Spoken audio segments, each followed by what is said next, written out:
안녕하세요. 한동화의 생생별곡입니다. 오늘의 주제는 냉증입니다.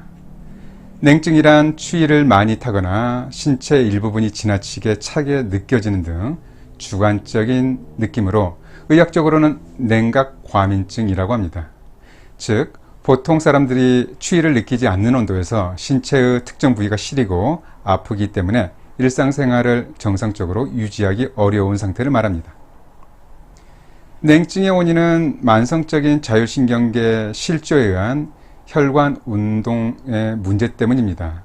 자율신경에 영향을 미치는 것들은 체질, 음식, 약물, 환경 등 무척이나 다양하기 때문에 냉증의 정확한 원인을 파악하기 어려운 경우가 많습니다. 체질적으로 살펴보면 냉증은 소음인이나 태음인에게 주로 많고 소양인이나 태양인은 드뭅니다. 소음인은 평소 예민하고 위장이 약해 냉증을 가장 많이 호소하는 체질입니다. 일부 태음인도 냉증을 호소하기도 합니다.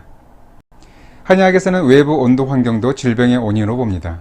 그중 한 가지는 바로 찬 기운으로 이것을 한 또는 한사로 표현합니다.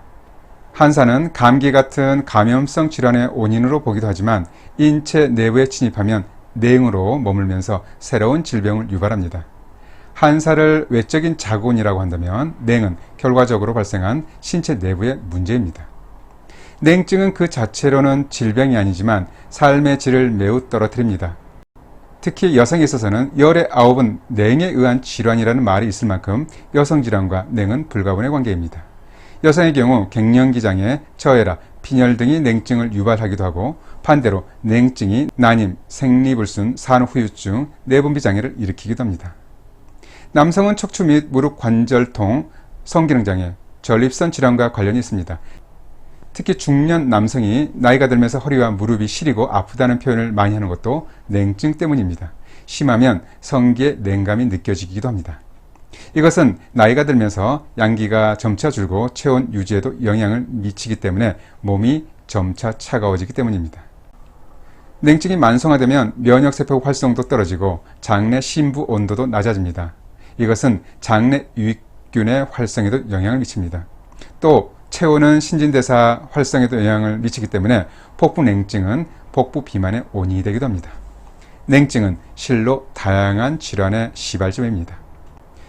냉증은 심각한 질환의 주요 증상으로 나타나기도 합니다. 혈관 문제로 인한 혈액순환 장애를 유발하는 레이노병, 동맥경화증, 버거시병 등에서는 손발 냉증이 흔하게 나타납니다.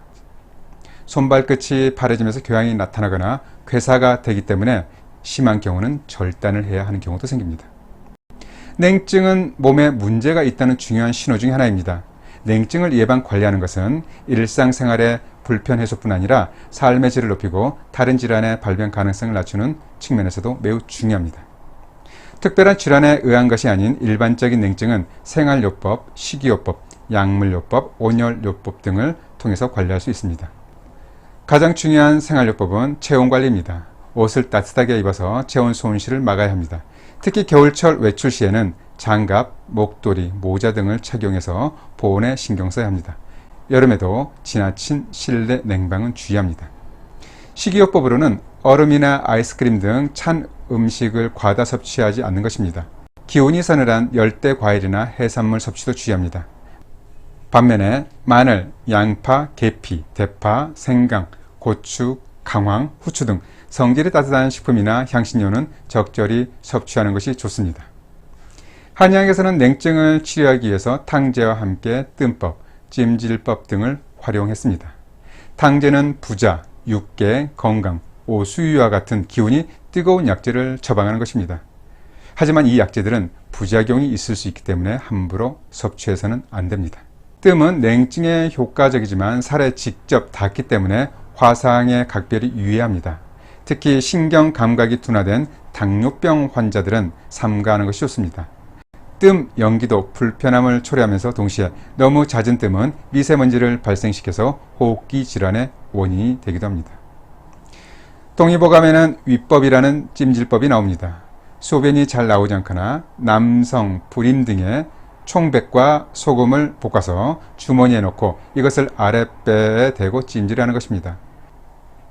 이는 모두 냉증에 의한 비뇨 생식기 문제를 치료하는 방법으로 효과적이긴 해도 역시 번거롭고 불편합니다. 최근에는 전통적인 온열요법의 불편함과 부작용을 해소하기 위해서 간접구, 무연뜸이나 전자식등, 고주파 온열기기가 개발되어 있습니다. 또 LED를 활용한 온열기구도 있는데, 예를 들면 원적외선과 함께 LED를 결합한 복합 광세라피입니다. 흥미롭게도 원적외선 요법과 광선 요법은 과거 조상들도 실생활에서 알게 모르게 활용해 왔던 방법입니다. 바로 온돌방과 아궁이입니다.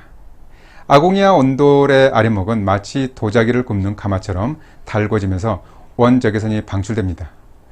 온돌방의 아랫목이 과거 아버지와 할아버지의 전유물이었던 것을 보면 그나마 다행입니다. 중장년 남성의 양기 부족으로 인한 냉증을 제거하는 데 도움이 됐을 것입니다. 아궁이는 열 에너지와 빛 에너지를 동시에 발산합니다.